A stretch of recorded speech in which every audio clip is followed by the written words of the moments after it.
सभी लोगों का यूनियन आईएएस में स्वागत है। आप सब लोग जो लोग भी मेंस दे रहे हैं इस बार आईएएस का मेंस दे रहे हैं, चाहे यूपीपीसीएस का मेंस दे रहे हैं, अभी बीपीएससी भी पीटी होने वाला है, उसका मेंस होगा। तो ये जो टॉपिक है अंतर्राष्ट्रीय कानून, अंतर्राष्ट्रीय संबंधों में अंतर्राष्ट्रीय विधि या अंतर्राष्ट्रीय कानून की जो भूमिका है वो आप लोग के बीपीएससी में भी है, यूपीपीसीएस में भी है, और देखा जाए तो आप लोग नेट जीआरएफ देते हैं उसमें भी टॉपिक है। तो ये हम लोग क्या मैं बताया था कि सामान्यतः जो आईएएस का सिलेबस है मिलता जुलता ही यूपी का सिलेबस है, 10% अलग है। तो मैं बताया था कि अलग से मैं उसका वीडियो आप लोगों को बनाता रहूंगा और उसी क्रम में कुछ वीडियो आप लोगों के यूट्यूब पर भी जाता रहेगा। तो ये जो टॉपिक है बीपीएससी में अभी आप लोग क्या है पॉलिटिकल साइंस जो ऑप्शन जिनका होगा, और यूपी जो लोग मेंस दे रहे हैं उसमें भी एक टॉपिक लिखा होगा, उसी पर आज हम लोग चर्चा करते हैं। तो ये जो टॉपिक है अंतर्राष्ट्रीय संबंधों में अंतर्राष्ट्रीय कानून की भूमिका। तो देखिए सबसे पहले इसमें जो प्रश्न आता है, जैसे मान लीजिए सबसे पहला तो चीज है कि अंतर्राष्ट्रीय कानून होता क्या है, इसका अर्थ क्या है, अंतर्राष्ट्रीय कानून का विषय वस्तु क्या है और अंतर्राष्ट्रीय कानून का स्रोत क्या है। एक तो सामान्य पहलू है। उसके बाद में बताया कि प्रश्न जो आता है यूपीपीसीएस में या बीपीएससी में आप लोग देखे होंगे कि अंतर्राष्ट्रीय संबंधों में अंतर्राष्ट्रीय कानून की भूमिका का परीक्षण करें। तो इसका क्या इसका महत्व है, मतलब इसकी आवश्यकता क्यों है, और इसकी क्या क्या चुनौतियां हैं, या इसको कह सकते हैं कि समस्याएं क्या क्या हैं। अब फिर इसमें वो देखा जाए तो कभी कभी सुझाव भी पूछता है, इसका सुझाव भी पूछता है और एक इसका मूल्यांकन। फिर इसमें छोटे प्रश्न भी आए हुए हैं, जैसे यूपीपीसीएस में एक प्रश्न आया हुआ कि अंतर्राष्ट्रीय कानून वास्तव में कानून माना जाए। एक शॉर्ट नोट्स भी है, शॉर्ट नोट्स है कि अंतर्राष्ट्रीय कानून को कानून माना जाए। ये 150 शब्द का भी आया है, एक शॉर्ट नोट्स भी आया है। अब देखिए मान लीजिए ये भी प्रश्न आ सकता है कि भाई जो राष्ट्रीय कानून है और जो अंतर्राष्ट्रीय कानून है उसमें क्या अंतर है, अंतर्राष्ट्रीय कानून वर्सेस राष्ट्रीय कानून में क्या डिफरेंस है। तो ये प्रश्न इस तरह से आता है। देखिए अंतर्राष्ट्रीय कानून कहते समय हमारे दिमाग में आना चाहिए कि आप देख रहे हैं कि प्रथम विश्व युद्ध के बाद, द्वितीय विश्व युद्ध के बाद धीरे धीरे अंतर्राष्ट्रीयतावाद का विकास हुआ, और आज जो वैश्वीकरण की स्थिति है जिसमें अंतर संबद्धता है, तो आप देख रहे हैं कि प्राचीन काल से ही हमारे यहाँ जो देश हैं, जो राज्य हैं, उनको आपस में नियंत्रित करने के लिए, शांति सद्भावना बनाए रखने के लिए एक परंपरा चलती रही है। तो ये जो परंपरा चलती रही, जो नियम चलता रहा, भाई पहले तो लिखित था नहीं, कुछ परंपराएं थी, कुछ रूढ़ियां थी। उन्हीं परंपराओं को देखा जाए तो वर्तमान में हम लोग अंतर्राष्ट्रीय कानून कहते हैं, अंतर्राष्ट्रीय विधि कहते हैं, जो देखा जाए तो संबंधों का निर्धारण करता है, विश्व में शांति प्रक्रिया को बढ़ावा देता है। तो अंतर्राष्ट्रीय कानून से संबंधी वो देखा जाए तो इसका जो जन्मदाता है वो ग्रोसियस को माना जाता है। ग्रोसियस जो विचारक है जिसने किताब लिखा था law of war and peace, ये जो पुस्तक है, इसी पुस्तक में इसने बाह्य संप्रभुता की बात किया था, बाह्य संप्रभुता की बात किया था। लेकिन एक ध्यान रखिए कि बेंथम बेंथम ने भी 1780 में अंतर्राष्ट्रीय कानून शब्द का प्रयोग किया था। तो अंतर्राष्ट्रीय जो कानून है, इस अंतर्राष्ट्रीय कानून शब्द का प्रयोग वह बेंथम ने किया था। और बाद में मैं बताया कि ये जो ग्रोसियस है, law of war and peace जो पुस्तक है, उसमें बाह्य संप्रभुता की जो अवधारणा दिया, इसी परिप्रेक्ष्य में उसको कहा जाता है कि ग्रोसियस अंतर्राष्ट्रीय कानून का जन्मदाता है। और आप जानते हैं कि इसके बाद जब हमारे यहाँ लीग ऑफ नेशन बना तो इसको व्यवस्थित करने का प्रयास किया गया, लेकिन 1920 में लीग ऑफ नेशन समाप्त हो गया। फिर द्वितीय विश्व युद्ध के बाद जब यूएनओ बना, तो आप जानते हैं कि अंतर्राष्ट्रीय न्यायालय को यूएनओ का अंग बनाया गया। जब अंग बनाया गया तो अंतर्राष्ट्रीय संबंधों में अंतर्राष्ट्रीय कानून की भूमिका जो है बढ़नी शुरू हो गई। तब जानते हैं कि जो कुछ विचारक हैं उन विचारकों ने जो है अंतर्राष्ट्रीय कानून के बारे में जो है, जो मेन विचारक हैं वो आपको ध्यान रखना चाहिए। जैसे एग्जाम में आता है कि अंतर्राष्ट्रीय कानून क्या है, तो आपको थोड़ा सा अर्थ लिखना है, विषय वस्तु लिखना है, थोड़ा सा स्रोत लिखना है। और इसमें जो है चूंकि बीपीएससी में जो है वो देखा जाए तो फुल क्वेश्चन आता है, 6 पेज लिखना होता है, तो आप थोड़ा थोड़ा करके 1 पेज पूरा लिखेंगे। इसको महत्व जो है 2 पेज लिखेंगे, चुनौतियां लिखेंगे 1 पेज, फिर मूल्यांकन आधा पेज लिखेंगे, फिर कुछ सुझाव लिखेंगे, इस तरह से। और ये तो शॉर्ट नोट्स है। तो जो ओपन हीम है, जो विचारक है, इस ओपन हीम ने जो है, या ओपन हाइमर भी कहा जाता है, इसने अंतर्राष्ट्रीय कानून को परिभाषित किया और कहा कि जो है वो देखा जाए तो अंतर्राष्ट्रीय कानून जो है एक प्रकार से कह सकते हैं कि ऐसे नियमों का समुच्चय है जो सभ्य राज्य पारस्परिक सहयोग करने के लिए जो है पालन करते हैं। तो पारस्परिक सहयोग करने के लिए सभ्य राज्य जिस नियम का पालन करते हैं उसे ओपेनहाइमर ने जो अंतर्राष्ट्रीय कानून कहा। इसी प्रकार से देखते हैं कि एक विचारक जो है हैंस केल्सन है। तो हैंस केल्सन जो है वो देखा जाए उसने भी इसको परिभाषित किया था और उसने कहा था, अंतर्राष्ट्रीय विधि की व्याख्या करते हुए उसने अपनी किताब में लिखा कि ऐसा नियम है, अंतर्राष्ट्रीय कानून ऐसा नियम और सिद्धांत है जिसके आधार पर पारस्परिक व्यवहार में जो है सभ्य राज्य इसे अनिवार्य रूप से पालन करते हैं। तो सभ्य राज्य अनिवार्य रूप से जिस नियम और सिद्धांत का पालन करते हैं जिससे विश्व व्यवस्था चलती है, ऐसे नियम और सिद्धांत को अंतर्राष्ट्रीय कानून कहता है। और आप जानते हैं कि तमाम विचारकों ने, जैसे एक विचारक हेनरी मैन है, तो हेनरी मैन ने भी जो है वो देखा जाए तो इसको परिभाषित किया था। और हेनरी मैन ने कहा था कि निश्चित कानूनों की संहिता है, निश्चित कानूनों की संहिता है जो रीति रिवाज, परंपरा, विचारों का संकलन है, जिसके आधार पर पारस्परिक व्यवहार जो राज्यों का होता है उसमें इसका प्रयोग किया जाता है। तो आप देख रहे हैं कि सामान्यतः जो है अनेक विचारकों ने इसको परिभाषित करने का प्रयास किया। तो अंतर्राष्ट्रीय कानून क्या हुआ?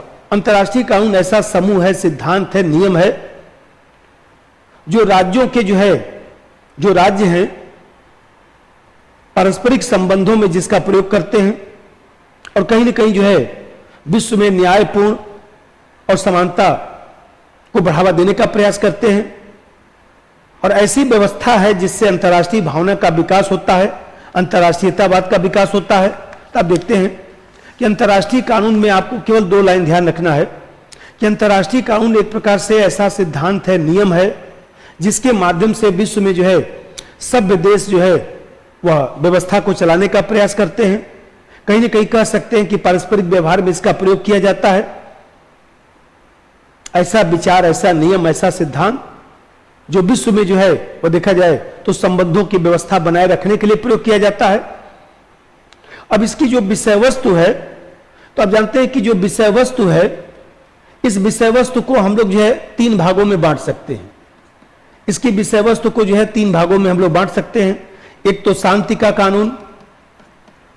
कानून, दूसरी जो विषय वस्तु है युद्ध का कानून। क्योंकि आप जानते हैं कि अंतर्राष्ट्रीय कानून का प्रश्न इसलिए भी आएगा क्योंकि यूक्रेन संकट चल रहा है, रूस ने जो यूक्रेन पर आक्रमण किया और अंतर्राष्ट्रीय जो कानून है उसका उल्लंघन किया है। तो बार बार आप लोग पेपर में पढ़ते भी होंगे, इसलिए भी महत्वपूर्ण है और आप लोग के तो सिलेबस में भी है। तो जो युद्ध का कानून है इसको भी इसमें शामिल किया जाता है। और तीसरा चीज होता है तटस्थता का कानून। इन तीनों पहलुओं को जो है मिलाकर हम लोग जो है अंतर्राष्ट्रीय कानून की विषय वस्तु बनती है। अब देखिए शांति के कानून का मतलब क्या है? मतलब विषय वस्तु में 3 चीजें शामिल है। मैं बताया कि सबसे पहले हम लोग को जो है इसका अर्थ हम लोगों ने जाना, इसका अर्थ क्या होता है, फिर विषय वस्तु क्या है, फिर इसका स्रोत क्या है, फिर इसका महत्व, समस्या, फिर चुनौतियां, सुझाव, ये सब पढ़ेंगे। तो आप देखते हैं कि अंतर्राष्ट्रीय कानून में 3 तरह की बातें हैं। जो अंतर्राष्ट्रीय कानून है, इस अंतर्राष्ट्रीय कानून की जो विषय वस्तु है वो 3 तरह की है। एक तो शांति का कानून है। शांति के कानून का मतलब यह है कि जैसे मान लीजिए हमें कहते हैं कि सबका सामुद्रिक क्षेत्राधिकार है, सबका जो है मान लीजिए सबके लिए कि सबकी जहाजें, सब देशों की जहाजें जो एक देश से दूसरे देशों में जाती हैं व्यापार करने के लिए, सब लोग जो है मान लीजिए वायुमंडल का प्रयोग करते हैं, एक देश से दूसरे देश में डाक जाता है। तो इसका मतलब यह हुआ कि राष्ट्रों के मध्य संबंधों को निर्देशित करने के लिए कि किसका कितना भू क्षेत्र है, वायुमंडल पर प्रभुत्व किसका कितना है, किसका अधिकार क्षेत्र है, समुद्र में किस प्रकार से वातावरण रहेगा, वायुयान का चालन कैसे होगा, नौ जहाज किस तरह से जाएंगी, इन सब मामलों में जो हम लोग के यहाँ एक नियम बनाया गया है उसको शांति का कानून कहा जाता है।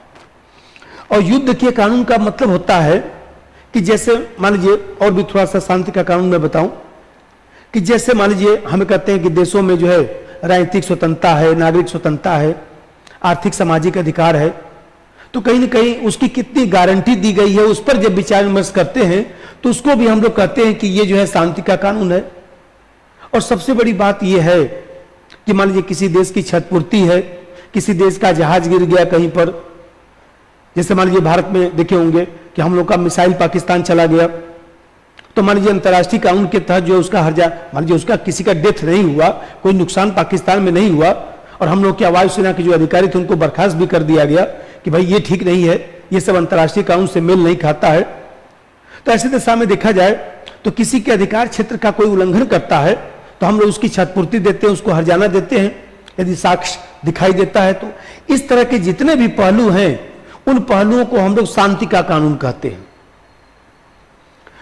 अब समझिए युद्ध का कानून। युद्ध के कानून का मतलब, जैसे अभी मान लीजिए युद्ध की स्थिति चल रही है, रूस यूक्रेन पर आक्रमण कर रहा है, तो युद्ध का भी कुछ नियम बनाया गया है जिससे सैन्य शक्ति का सुचारू पूर्वक प्रयोग हो सके। हम कहते हैं नागरिक है, मान लीजिए सबको करिए अस्पताल है, बच्चे हैं, स्कूल है, कॉलेज है, इस तरह से मान लीजिए हमें कहते हैं कि मूलभूत सुविधाएं हैं। मान लीजिए किसी को बंदी बना लिया गया या शत्रु देश की संपत्ति है, जैसे मान लीजिए यूक्रेन में जो है यूरोप का सबसे बड़ा जो परमाणु संयंत्र है, तभी आप देखेंगे कि वो संकट की स्थिति में है। इस तरह की जितनी भी चीजें हैं कि युद्ध के समय आप जो है ऐसा युद्ध नहीं कर सकते जिससे जो है वो देखा जाए तो जो जल का नियम बनाया गया है, जो स्थल का नियम बनाया गया है, जो अस्पताल है, स्कूल है, कॉलेज है, उन सब चीजों के बारे में आप जो है उस नियम को नहीं तोड़ सकते हैं। मान लीजिए आप किसी के संसाधन को उतना ही नष्ट कर सकते हैं जिससे जो है वो ज्यादा प्रभावित न हो। इस तरह की जो चीजें बनाई गई हैं उसको युद्ध का कानून कहा जाता है। और तीसरा जो पहलू है तटस्थता का कानून। तटस्थता के कानून का मतलब यह है कि शांति और युद्ध के कानून के साथ साथ जो है उस तटस्थता का भी कानून है। तटस्थता का मतलब कि जो तटस्थ राज्य है, जैसे मान लीजिए भारत जो है सामान्यतः तटस्थ राज्य है, न तो यूक्रेन की तरफ से बोल रहा है न तो रूस की तरफ से बोल रहा है। अब देखेंगे कि पहली बार भारत ने जो है यूक्रेन का साथ दिया यूएनओ में अभी 2 दिन पहले।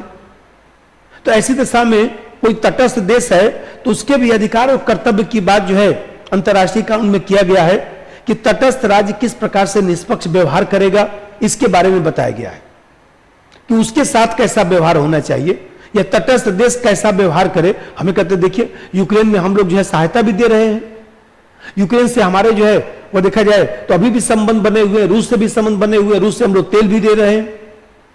तो आप देख रहे हैं इस तरह का जो व्यवहार है उसको तटस्थता का कानून कहा जाता है।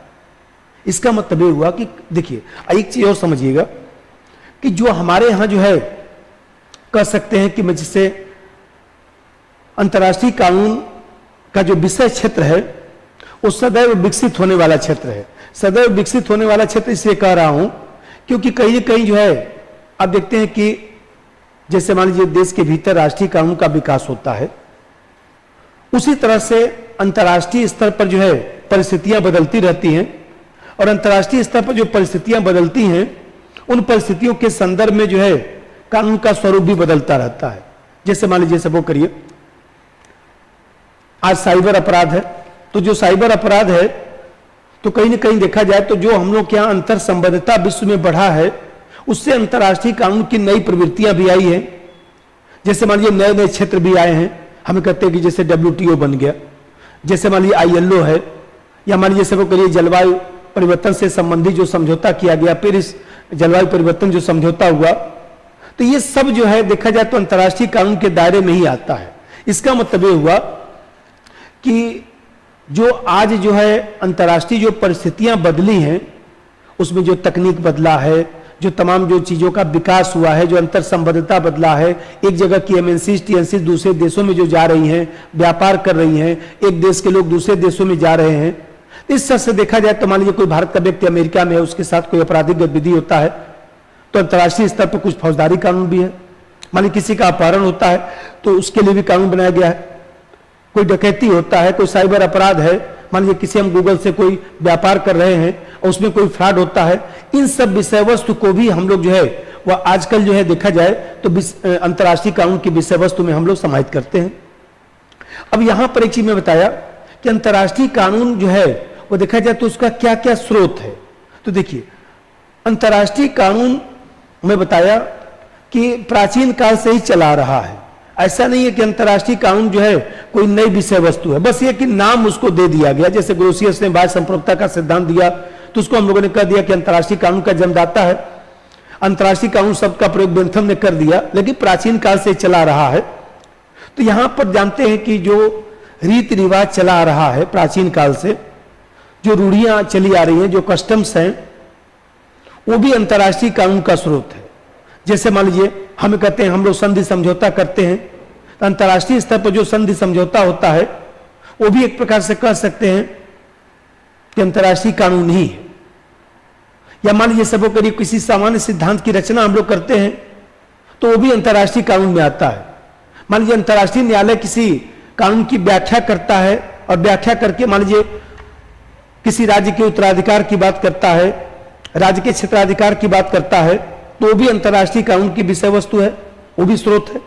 और जैसे मान लीजिए जो अनेक विद्वान हैं उन लोगों ने जो लेखन किया है, जैसे मान लीजिए स्टार्क है या इसी प्रकार से ब्रेट है, लॉरेंस है, ओपेनहाइमर है, तो ये सब लोगों ने जो अंतर्राष्ट्रीय कानून के संदर्भ में जो लिखा है वो भी स्रोत माना जाता है। अब देखिए सबसे बड़ी बात यह है कि अंतर्राष्ट्रीय जो शिष्टाचार है, जैसे हम लोग क्या वियना कन्वेंशन किया गया, जो राजनयिक व्यक्ति हैं उसके लिए वियना कन्वेंशन हुआ है, तो ये अंतर्राष्ट्रीय शिष्टाचार है कि किसी देश के जो है वो देखा जाए तो राजदूत को या उससे संबंधी जो लोग हैं उन पर जो है उनको हम गिरफ्तार नहीं कर सकते हैं। ज्यादा से ज्यादा जो अपने देश से कह सकते हैं कि आप 24 घंटे 48 घंटे के भीतर हमारा देश छोड़ दीजिए। तो इंटरनेशनल जो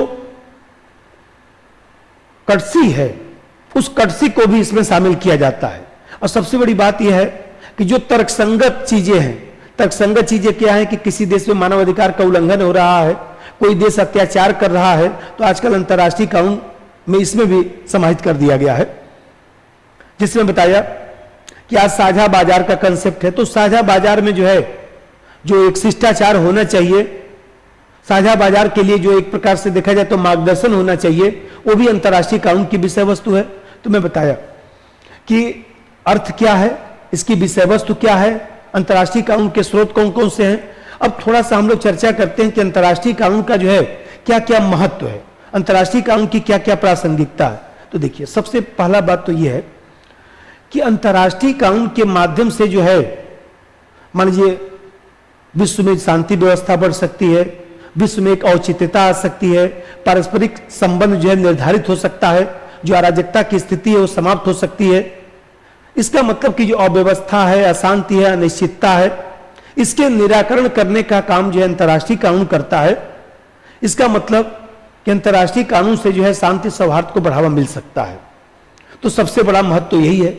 दूसरा जरा सा महत्व समझिए, ये बताइए कि जो आजकल पावर पॉलिटिक्स चलता है, शक्ति संघर्ष चलता है, तो शक्ति संघर्ष को कम करने का प्रयास करता है।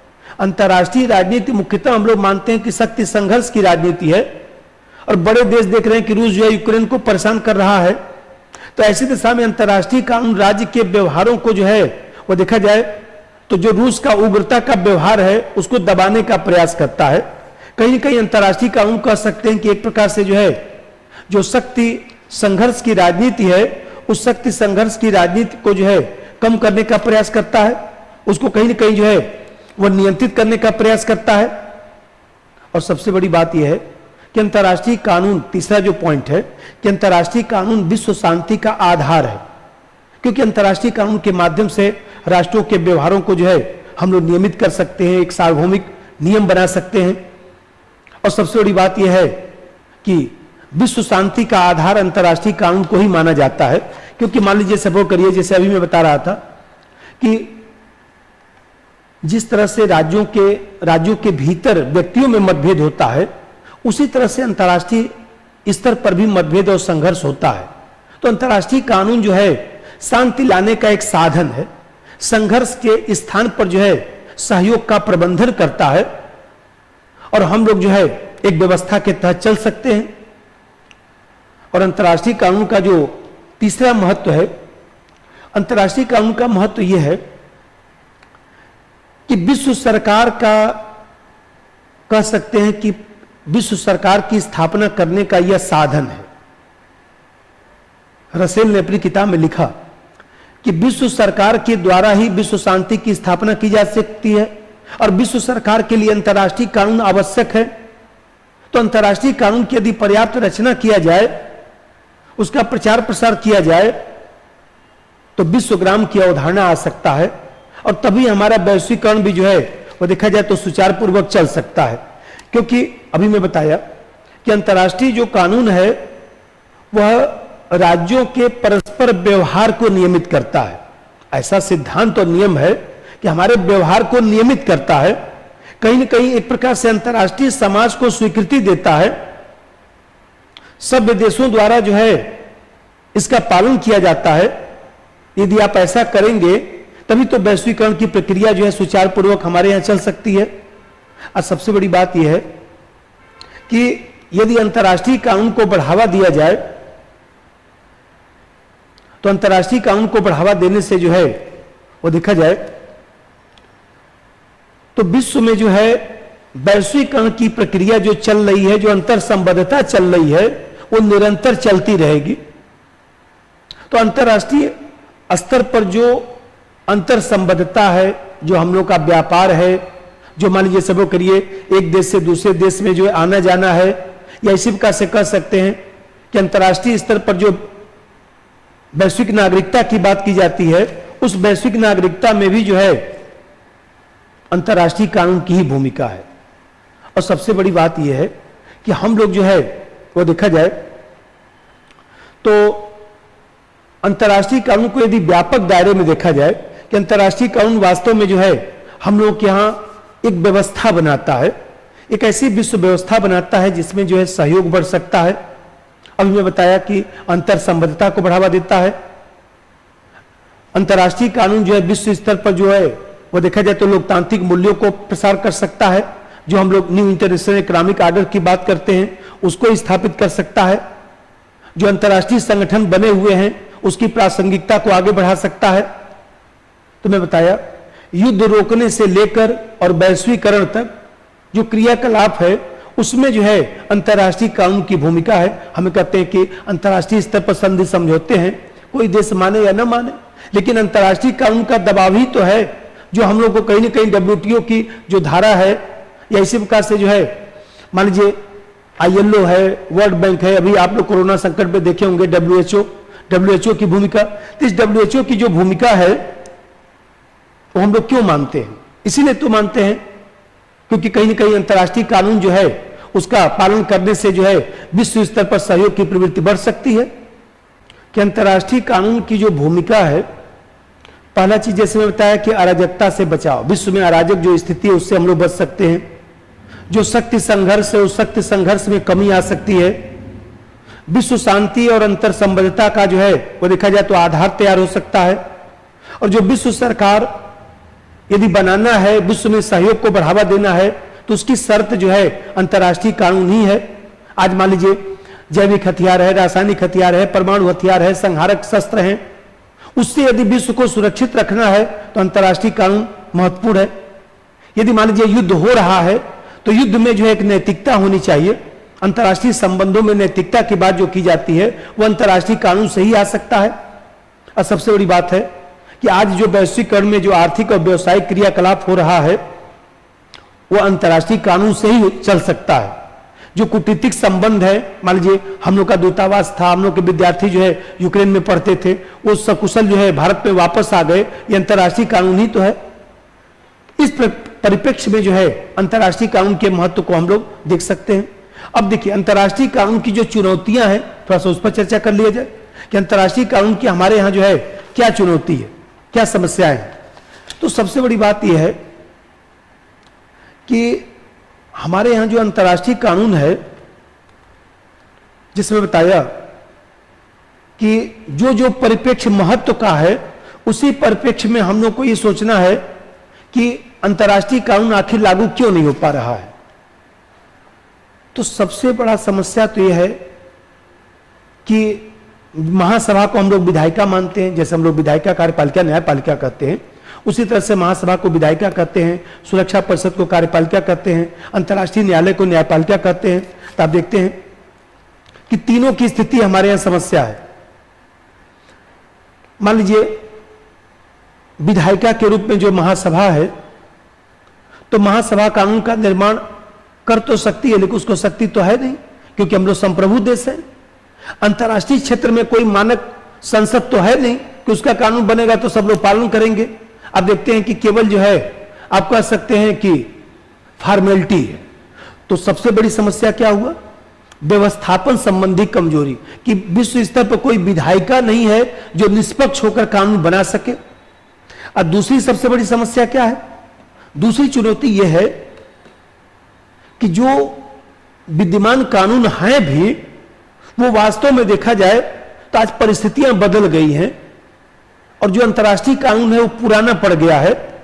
आज मान लीजिए यूक्रेन संकट है, उसमें अंतर्राष्ट्रीय कानून की भूमिका देखा जाए तो कहीं न कहीं अस्पष्ट है, अनिश्चित है, कोई भी देश उसका पालन नहीं कर रहा है। तो इसका मतलब यह हुआ कि अंतर्राष्ट्रीय कानून जो है वह वर्तमान परिस्थिति से पूर्णतः मेल नहीं खाता है और नहीं स्पष्ट है और नहीं निश्चित है, जिसके कारण कोई भी देश कभी भी उसका उल्लंघन कर लेता है। अब देखे होंगे यूक्रेन अपनी जो है वो देखा जाए तो आजादी का कल जो है वो मना रहा था, लेकिन आपको ध्यान होगा कि उसी में जो है मिसाइल, रूस ने जो है मिसाइल से हमला कर दिया। तो इसका मतलब कि जो शिष्टाचार अंतर्राष्ट्रीय कानून है वो स्पष्ट नहीं है, उसका संहिता ठीक ढंग से नहीं हुआ है, कोडिंग ठीक ढंग से नहीं हुआ है। और तीसरी सबसे बड़ी चुनौती है कि अंतर्राष्ट्रीय कानून में लागू करने की जो अधिकार है, लागू करने का जो शक्ति है कार्यपालिका के पास, सुरक्षा परिषद। तो आप देख रहे हैं कि सुरक्षा परिषद में जो है महाशक्तियों का वर्चस्व है। जो 5 महाशक्तियां हैं वो देखा जाए तो वीटो का प्रयोग करती हैं। तो आप देख रहे हैं कि अंतर्राष्ट्रीय कानून जो है एक प्रकार से कह सकते हैं कि महाशक्तियों की इच्छा पर निर्भर हो गया। महाशक्ति जो है वही जो है देखा जाए तो अंतर्राष्ट्रीय कानून को लागू करा सकती है, आपस में वीटो का प्रयोग होता है तो भी लागू नहीं हो पाता है। और न्यायपालिका का भी दोष है। न्यायपालिका का दोष इसलिए कह रहा हूं क्योंकि अंतर्राष्ट्रीय जो न्यायालय है, मैं आप लोगों को पढ़ाया भी था कि अंतर्राष्ट्रीय न्यायालय कमजोर है। सामान्यतः उसके निर्णय को आप मानिए चाहे मत मानिए, हिंद महासागर के संदर्भ में जो है अंतर्राष्ट्रीय न्यायालय ने निर्णय दिया अंतर्राष्ट्रीय कानून के तहत, कहां चाइना ने माना? हिंद महासागर जो दक्षिणी चीन सागर का जो विवाद था उसमें कहां माना? अब देख रहे हैं कि जो है सरक्रिक वाला विवाद देखिए, पाकिस्तान जो है अंतर्राष्ट्रीय कानून के तहत मानता ही नहीं है, अन्य तो समझौता करना चाहता है। तो आप देख रहे हैं कि न्यायपालिका संबंधी दोष भी है। इसका मतलब यह हुआ कि अंतर्राष्ट्रीय न्यायालय जो है उसको ठीक ढंग से न तो उसकी व्याख्या कर सकता है, न तो निर्णय कर सकता है। और फिर सबसे बड़ी बात है कि अंतर्राष्ट्रीय कानून बाध्यकारी शक्ति नहीं रखता है। सब देश संप्रभु हैं, सबकी इच्छा पर है, माने न माने। और 5वां बात यह है कि भाई कानून जो है संप्रभु का आदेश होता है, कमांड सोवरेन होता है, उसका पालन करना जरूरी है, अन्यथा दंड मिलेगा। तो आप देख रहे हैं दंड करने वाली जो दंड देने वाली जो शक्ति है यूएनओ, सुरक्षा परिषद और तमाम जो दंड देने वाली शक्तियां हैं, उसमें भी जो है वीटो का प्रयोग होता है। जो अंतर्राष्ट्रीय कानून को व्याख्या करने वाली जो शक्ति है अंतर्राष्ट्रीय न्यायालय, वो भी ठीक ढंग से व्याख्या नहीं कर पाता है। तो आप देख रहे हैं कि ये सब समस्याएं। सबसे बड़ी समस्या तो एक और है कि इसको कोडिंग ठीक ढंग से नहीं किया गया है, जिसके कारण जो है देखा जाए तो अंतर्राष्ट्रीय कानून का जो अस्तित्व है वो ठीक ढंग से दिखाई नहीं देता है। इसीलिए कुछ विद्वान उसको कानून कहना भी पसंद नहीं करते हैं, क्योंकि अस्पष्टता है, अनिश्चितता का वातावरण बना रहता है, सब देश अपने हिसाब से इसकी व्याख्या करते रहते हैं। तो मैं बताया कि अंतर्राष्ट्रीय कानून में जो है ये सब चुनौतियां दिखाई देती हैं। और एक चीज जो महत्वपूर्ण बात है कि जैसे मैं बताया कि अंतर्राष्ट्रीय कानून में सुधार करने की क्या क्या आवश्यकता है। देखिए, जैसे मान लीजिए सबसे पहला तो चीज है कि इसका संहिताकरण किया जाना चाहिए, उसको स्पष्ट रूप से लिखा जाना चाहिए, राज्यों की सहमति हो और सभी राज्य मिलकर जो है सहमति व्यक्त करें जिससे इसको ठीक ढंग से लिखा जा सके। अंतर्राष्ट्रीय कानून का प्रचार प्रसार होना चाहिए, इसकी उपयोगिता को विश्व में बताना चाहिए, जिससे जो है वो देखा जाए तो सभी देश इसका पालन कर सके। और फिर तीसरा सुझाव यह है कि जो भी कानून तोड़ता है उसको कुछ दंड की भी व्यवस्था होनी चाहिए, अंतर्राष्ट्रीय स्तर पर जो है उसकी निंदा होनी चाहिए। उसमें जो है वो देखा जाए तो एक प्रकार से कह सकते हैं कि महाशक्तियां अपने स्वार्थ की जो पूर्ति करती हैं तो स्वार्थ की पूर्ति नहीं होना चाहिए, बल्कि अंतर्राष्ट्रीय कानून जो भी तोड़ता है, जो भी उसका उल्लंघन करता है, सभी देश मिलकर उसकी आलोचना करें। और फिर अंतर्राष्ट्रीय कानून में जो है वर्तमान की जो परिस्थिति है, जो साइबर अपराध है, एमएनसीज है, टीएनसीज है, जो आज देख रहे हैं कि महामारी की समस्या है, तमाम जो चीजें हैं, उस परिप्रेक्ष्य में अंतर्राष्ट्रीय कानून का विस्तार होना चाहिए। और सबसे बड़ी बात है कि सभी देश संप्रभु है तो पूर्ण सोवरेंटी की अवधारणा को बढ़ावा दिया जाए, सभी देश अपनी संप्रभुता में कमी करें, तभी अंतर्राष्ट्रीय कानून जो है ठीक ढंग से लागू हो सकता है। हमें बताया कि एक इसमें शॉर्ट नोट्स भी आता है कि अंतर्राष्ट्रीय कानून को जो है वह हम लोग अंतर्राष्ट्रीय कानून को जो है कानून की श्रेणी में मान सकते हैं कि नहीं मान सकते हैं। देखिए, जब मूल्यांकन लिखा करिएगा तो ऐसे लिखिएगा कि ये सब विश्लेषण करने से क्या निष्कर्ष निकला कि अंतर्राष्ट्रीय कानून कमजोर है। वह साधन तो है अंतर्राष्ट्रीय शांति का, लेकिन कमजोर है।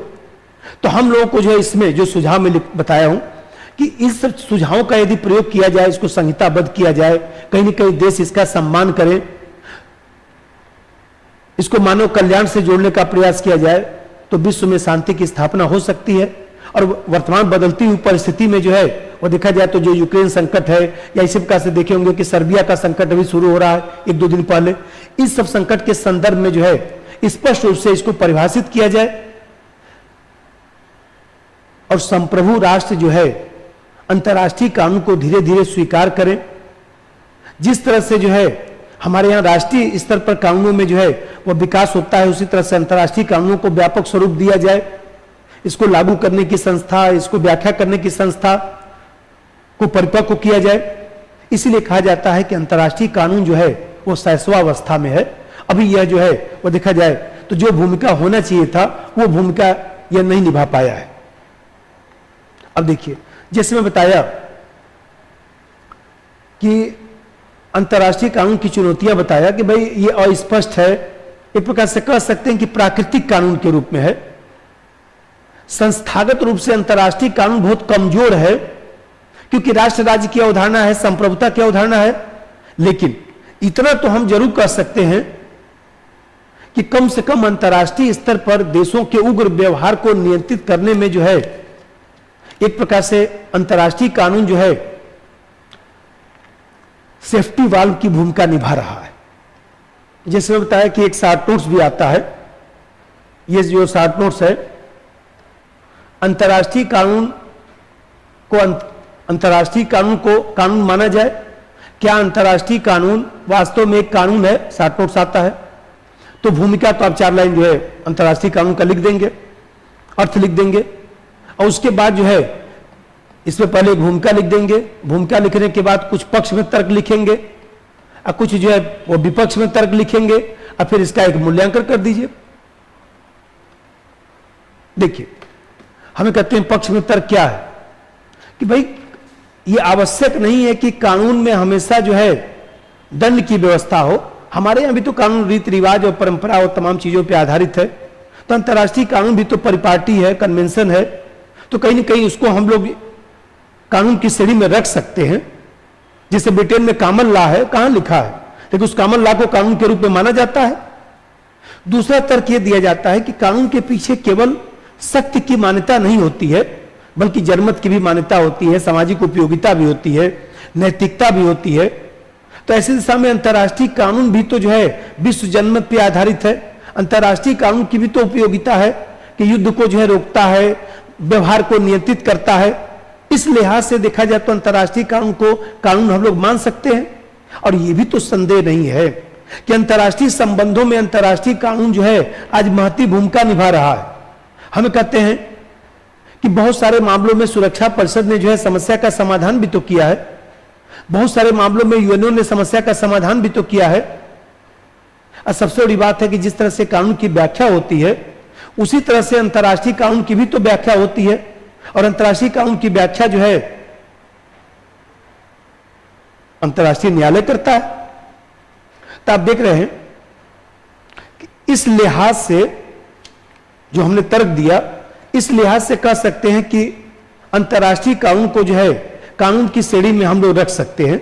लेकिन मैं बताया कि जैसे जो विचारकों का जो समूह है, उस विचारकों के समूह में जो है देखा जाए तो दो तरह के विचारक हैं। कुछ विचारक तो ये मानते हैं कि वास्तव में अंतर्राष्ट्रीय कानून को हम लोग कानून कैसे मान सकते हैं। जैसे जो समर्थक है, समर्थक में जैसे रसेल है, जैसे मान लीजिए सब करिए कि ओपेनहाइमर है, ओपेनहाइमर है, या इसी प्रकार से जो है स्टार्क है।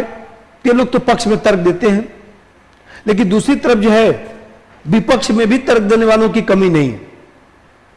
विपक्ष में तर्क देने वाले कहते हैं कि बताइए कि अंतर्राष्ट्रीय कानून के पीछे जो है नैतिकता की भावना है, कोई बाध्यता तो है नहीं, कोई अथॉरिटेटिव पावर तो है नहीं। तो ऐसे समय अंतर्राष्ट्रीय कानून को वास्तविक जो है कानून कैसे हम कह सकते हैं। आप जानते हैं कि अनेक विचारकों ने इसको कहा कि भाई ये तो अंतर्राष्ट्रीय कानून को कानून हम मान ही नहीं सकते हैं। दूसरा तर्क ये भी दिया जाता है कि जैसे मान लीजिए सब करिए अंतर्राष्ट्रीय कानून में जो लिखा गया है उसको लागू करने वाली संस्था भी नहीं है, उसकी उचित व्याख्या करने वाली भी संस्था नहीं है। और यदि ऐसा आप कर लेंगे, अंतर्राष्ट्रीय कानून को कानून मान लेंगे, फिर संप्रभुता का क्या होगा। अब कुछ विचारक कहते हैं कि अंतर्राष्ट्रीय कानून जो है कोई भी राष्ट्र तोड़ देता है, कोई भी राष्ट्र अपने राष्ट्रीय हितों की पूर्ति के लिए अंतर्राष्ट्रीय कानून को तोड़ मरोड़ कर प्रस्तुत भी कर देता है। ये बताइए अंतर्राष्ट्रीय कानून की अवहेलना का मतलब क्या निकला कि वास्तव में कोई कानून नहीं है। कुछ देश ही तो इसका मान्यता देते हैं, भाई राष्ट्रीय स्तर पर कानून होता है तो जो नहीं पालन करेगा उसको पालन कराया जाएगा, दंड की व्यवस्था है। तो यहां तो दंड की भी व्यवस्था नहीं है। अंतर्राष्ट्रीय न्यायालय जो है निर्णय देता है, कहां चाइना मानता है। अब देखते हैं कि कहीं ना कहीं जो है कोई दंड की व्यवस्था नहीं है, कोई बाध्यकारी व्यवस्था नहीं है। आज जब मूल्यांकन लिखिएगा तो उसमें लिखिएगा कि अंतर्राष्ट्रीय न्यायालय जो है, जैसे मूल्यांकन में ऐसे लिखिए कि अंतर्राष्ट्रीय कानून अस्पष्ट है, अनेक समस्याएं हैं इसमें, इसे हम लोग वास्तविक कानून के रूप में मान्यता नहीं दे सकते हैं, क्योंकि अंतर्राष्ट्रीय कानून जो है कमजोर है, क्योंकि राष्ट्र राज्य और संप्रभुता की अवधारणा है।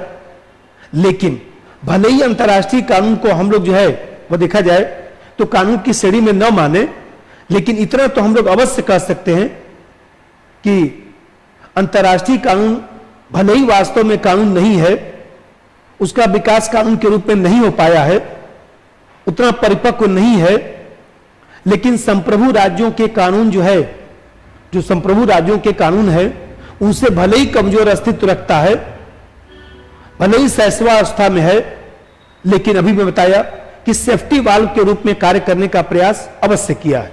तो आप देखते हैं कि ये भी कभी शॉर्ट नोट्स आता है तो आप लोग ऐसे भी लिख सकते हैं। और मैं बताया कि अंतर्राष्ट्रीय कानून जो है वो देखा जाए तो एक प्रकार से नैतिकता है, इसीलिए जो है अंतर्राष्ट्रीय कानून और जो है राष्ट्रीय कानून में अंतर किया जाता है। वही में कहते हैं कि अंतर्राष्ट्रीय कानून का विषय वस्तु अंतर्राष्ट्रीयतावाद की भावना है, राष्ट्रीय कानून की विषय वस्तु जो है किसी देश की विषय वस्तु है। अंतर्राष्ट्रीय कानून मानना बाध्यकारी नहीं है, उसमें बाध्यकारी शक्ति नहीं है, जबकि राष्ट्रीय कानून मानना जो है बाध्यकारी शक्ति है। कोई भी नागरिक है तो अपने राष्ट्रीय कानून को मानने के लिए बाध्य है, लेकिन अंतर्राष्ट्रीय कानून को मानने के लिए देश बाध्य नहीं है। और सबसे बड़ी बात है कि अंतर्राष्ट्रीय कानून को बनाने वाली जो संस्था है, जो लागू करने वाली संस्था है, वो अस्पष्ट है। कहीं ना कहीं जो है स्पष्टता नहीं है, न तो उसको पूर्णतः अधिकार है। लेकिन राष्ट्रीय कानून के लिए तो राष्ट्रीय स्तर पर संस्थाएं हैं, हमें कहते हैं पुलिस है, न्यायालय है, तमाम शक्तियां होती हैं। लेकिन विश्व स्तर पर जो है अंतर्राष्ट्रीय कोई सेना थोड़े न है। यूएनओ की सेना तो विभिन्न देशों ने मिलकर तैयार किया है। लेकिन देखा जाए तो अंतर्राष्ट्रीय कानून भले ही कानून नहीं है, लेकिन मैं बताया कि जिस तरह से कानून जो है वह व्यवस्था बनाता है, जिस तरह से कानून जो है वह देखा जाए तो एक मार्गदर्शन देता है, उसी तरह से अंतर्राष्ट्रीय कानून जो है हम लोग को मार्गदर्शन देता है और कहीं ना कहीं जो है विश्व में सौहार्द और शांति स्थापित करने का प्रयास करता है। तो आज इस टॉपिक में ये टॉपिक खत्म हो गया। फिर अगले बार जो है हम लोग फिर अगला वीडियो में बनाता हूं आप लोगों के लिए। तब तक इस वीडियो को देखिए, इसका नोट्स बनाइए, जो भी आपके पास किताब पढ़ा हुआ है। सभी लोगों को धन्यवाद। सब्सक्राइब कीजिए हमारे चैनल को और बेल आइकन को दबाइए हमारी लेटेस्ट वीडियो सबसे पहले देखने के लिए।